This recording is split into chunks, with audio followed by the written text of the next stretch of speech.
probably top 5, maybe even top 3 video game adaptations.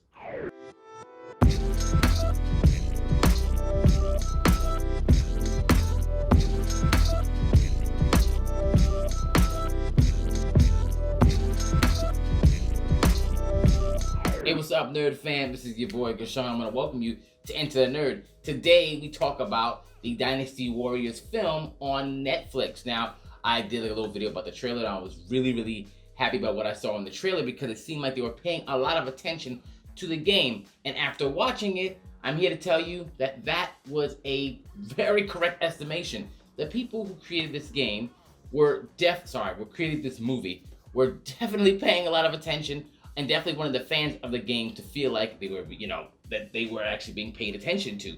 Which is why I think, based off of the things that I'm about to say, this might be one of the best video game adaptations based off of a couple of factors. One being, let's say, the music. They took music directly out the game.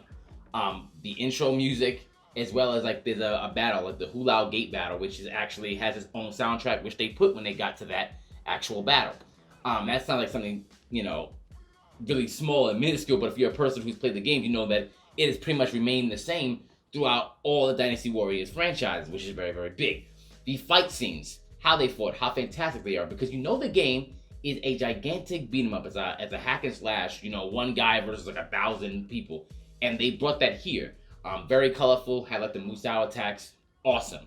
Now, some people might be nitpicky about it, especially if there were some characters left out and stuff like that. Yes, there were, because there are a lot of characters, up to 40-something playable characters.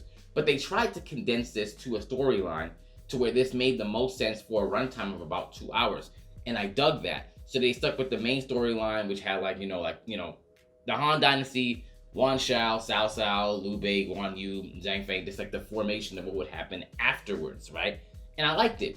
And these characters, their personalities, Zhang Fei being the wild man, Guan Yu being like the fierce warrior, and Liu Bei being like, the, I won't say charismatic leader, but like the very principled leader, and Cao Cao being that sneaky dude, but super ambitious, and they got those characters right.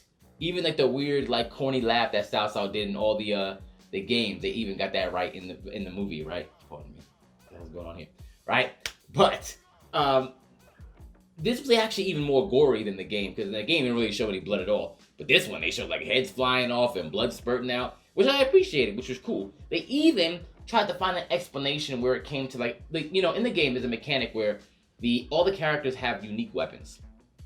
And each unique weapon is usually achieved by either a specific means or, after, fighting a certain amount of enemies, you get a certain weapon boss, which lets you get more powerful weapon. And in this one, they had this thing called the Sword Castle, where they spoke to a certain being who created unique weapons for them. And I was like, okay. So they tried to explain that mechanic and put it in the movie somehow, which I like, because they didn't have to do that. They could just have them have the weapons and you just saw them fighting and go, oh, I recognize that. But they did have them have the exact weapons that you would have seen in the games. And obviously, this is based off of the Romance of the Three Kingdoms novel, so that stuff is there. And these were actually real people.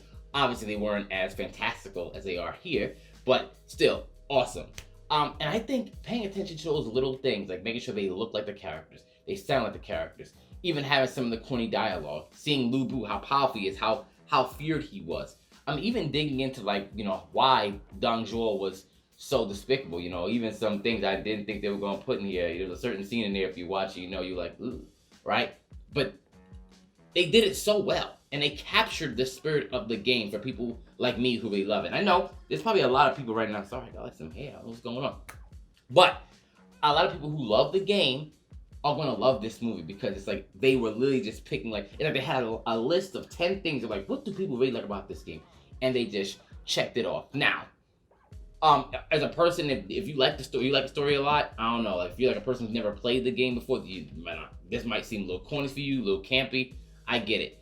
You might not like all the string work and how they're flying in the air and how these scenes, dudes are riding on the water, and even the horse scenes, because there's some battles where you're fighting wholly on a horse, and they did this nice little chase scene where Lu Bu was chasing Cao Cao through the forest, just straight game moments look like almost like gameplay, which was really awesome. I really like. Now, some cons of this, which seem to be linked to the fact that this movie was made in 2017, but they didn't have, it had like financial issues. The CGI was wonky at some point. It was. So it appeared as though some of those financial issues showed through their production. Okay, got it.